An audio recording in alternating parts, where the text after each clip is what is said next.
अभी अमेरिकी राष्ट्रपति डोनाल्ड ट्रंप भारत की अर्थव्यवस्था को लेकर एक बयान जारी किया और उस बयान में भारत की अर्थव्यवस्था को उन्होंने डेड इकोनॉमी करार दिया।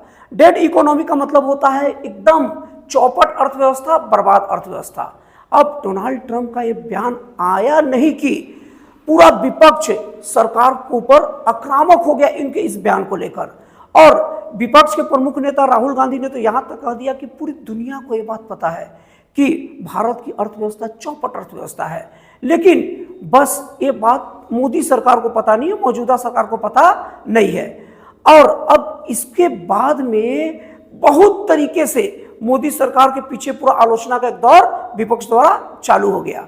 लेकिन मैं कहता हूं कि विपक्ष को शायद ये डाटा पढ़ लेना चाहिए, बिना पढ़े बात नहीं करना चाहिए, इससे विपक्ष की विश्वसनीयता गिरती है। दोस्तों, आप लोगों को बता दूं कि 2015 में अमेरिका की अर्थव्यवस्था 18.2 ट्रिलियन डॉलर की थी, जो 2025 में 26.8 ट्रिलियन डॉलर की हुई है। मतलब कि 10 सालों में अमेरिकी अर्थव्यवस्था 47% बढ़ा है।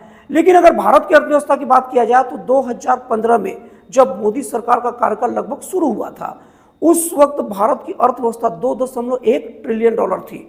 लेकिन अभी भारत की अर्थव्यवस्था 4.27 ट्रिलियन डॉलर की हो गई है। अगर परसेंटेज के आधार पर बात किया जाए तो 103% लगभग वृद्धि हुआ है, मतलब कि दुगना से ज्यादा। अब कोई 5-6 साल का बच्चे से पूछा जाएगा कि किसका ग्रोथ ज्यादा है, तो 6-7 साल का बच्चा ये बात बता देगा कि किसका ग्रोथ ज्यादा है।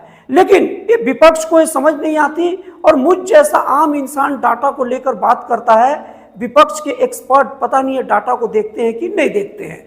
और ये कोई पहला ऐसा मामला नहीं है कि देश में कोई भी ऐसी बातें हो तो बाहर का कोई व्यक्ति बोले उसको लेकर हंगामा मच जाता है। लेकिन अगर बाहर के व्यक्ति की अगर बयानातों की बात करें, बाहर के व्यक्ति छोड़ो, एक्यूरेट उसी व्यक्ति के बयानात की बात, डोनाल्ड ट्रंप की बयानात की बात, तो कुछ दिन पहले डोनाल्ड ट्रंप ने एक बयान जारी किया था जिसमें उन्होंने कहा था कि इलेक्शन कमीशन भारत का बहुत अच्छा काम करता है, एकदम हाई क्वालिटी का इलेक्शन कमीशन है और पूरे विश्व के देशों को इलेक्शन कमीशन से भारत का सीखना चाहिए। लेकिन राहुल गांधी ने कोई भी न्यूज़पेपर, कोई न्यूज़ चैनल में बाइट नहीं दिया कि भारत का इलेक्शन कमीशन बहुत अच्छा है। पूरी दुनिया को बात पता है। उल्टे जिन जिन राज्यों में कांग्रेस या विपक्ष की जो पार्टियां चुनाव हारती गई, गठबंधन की पार्टियां, यूपीए गठबंधन की, उन राज्यों में हार का ठिकरा अपने काम पर नहीं, अपने जनता में अलोकप्रियता को नहीं, ईवीएम पर ठोकते गए, मतलब निर्वाचन आयोग पर ठोकते गए। वहां भी तो डोनाल्ड ट्रंप निर्वाचन आयोग की तारीफ किए थे, तो क्या वहां उनको निर्वाचन आयोग की अच्छाई नहीं दिखी? तो ये बात कहने में कोई संकोच नहीं होना चाहिए कि अभी का विपक्ष, कोई भी बाहर का व्यक्ति अगर देश के विरोध में कोई बात करे, देश के बारे में कोई नेगेटिव बात करे, तो इन लोग उसको पूरा हाईलाइट और करता है, हाईली एकदम जैसे हाई डेफिनेशन कैमरा होता है ना, वैसे ही पूरा हाई डेफिनेशन तरीके से दिखाने की कोशिश करते, जूम कर करके। लेकिन कोई देश के पक्ष में अच्छी चीजें बोलता है तो उसको नहीं बताते। और तो और अजीब लगेगा सुनने में, कोई देश के बारे में खराब चीज ऐसा बोलता है जो देश में है ही नहीं। देश की अर्थव्यवस्था अगर डेड अर्थव्यवस्था होती तो क्या 10 सालों में 103% का डेवलपमेंट करती? और बताना आपको भूल गया, भारत की अर्थव्यवस्था अभी विश्व की 4थी अर्थव्यवस्था बन गई है, जापान को पछाड़ दिया है, 5वां से 4था पहुंच गया। तो क्या डूबा अर्थव्यवस्था ऐसा होता क्या? मतलब कि विपक्ष उन चीजों के लिए भी सत्तारूढ़ सरकार की निंदा करता है जो चीज है ही नहीं। और ये कोई पहला निंदा नहीं है। अभी कुछ दिन पहले आप लोग देखे होंगे हिंडनबर्ग रिपोर्ट का। हिंडनबर्ग एक ऐसी संस्था है जो शॉर्ट सेलर है, मतलब शेयर को पहले बेच देते हैं और बाद में खरीदने की व्यवस्था होती है। तो वो क्या करते हैं कि पहले से उन लोग सब चीज पूरे शेयर को बेच देते थे और उसके बारे में नेगेटिव खबर फैलाते थे। उन्होंने भारत के अडानी ग्रुप को लेकर नेगेटिव खबर फैलाई और अडानी ग्रुप का शेयर गिरा दिया, हालांकि उन्होंने पहले शेयर को बेच चुका था।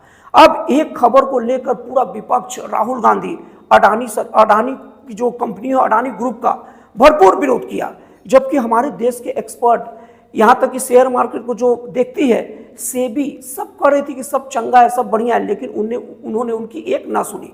मतलब जब जब देश में कोई विपत्ति का समय आता है, कुछ उल्टा समय आता है, तो विपक्ष बाहर जो कि हमारे देश का हितैषी नहीं है, हमारे देश का दुश्मन है, उनकी बातें न सुन के हम मतलब उनकी बातें सुनता है और हमारे देश के लोगों की बातें नहीं सुनता, हमारे देश की संस्थाओं की बातें न सुनकर उन नेताओं की बातों को ध्यान देता है। तो यही वो कारण है ना कि विपक्ष की देश में लोकप्रियता दिन पर दिन गिरती जा रही है। विपक्ष एक से एक बैठकें करती है, मंथन करती है, ये सब बहुत सारी चीजें करती है, लेकिन सच बोला जाए तो विपक्ष को सचमुच का मंथन अपने बयानातों को लेकर करना चाहिए और बिना सर पर और बिना डाटा देखे बयानातों को लेकर बातों पर मंथन करना चाहिए। और यही नहीं, डोनाल्ड ट्रंप ये बयान तब दिए हैं ना जब डोनाल्ड ट्रंप भारत अपना जिगरी दोस्त रसिया के साथ धोखा नहीं कर रहा है, रसिया का साथ दे रहा है, क्योंकि रसिया भारत का साथ दिया है और वो साथ नहीं देने पर डोनाल्ड ट्रंप खीस में आकर बयान दिए हैं। विपक्ष को ये भी बात समझ में नहीं आती। तो दोस्तों, आपको एनालिसिस कैसा लगा, आपको ये जानकारी कैसा लगा, कमेंट करके जरूर बताइएगा। तो फिर मिलते अगले वीडियो में एक जन कल्याणकारी और एक राष्ट्रवाद से प्रेरित नए विचारों के साथ।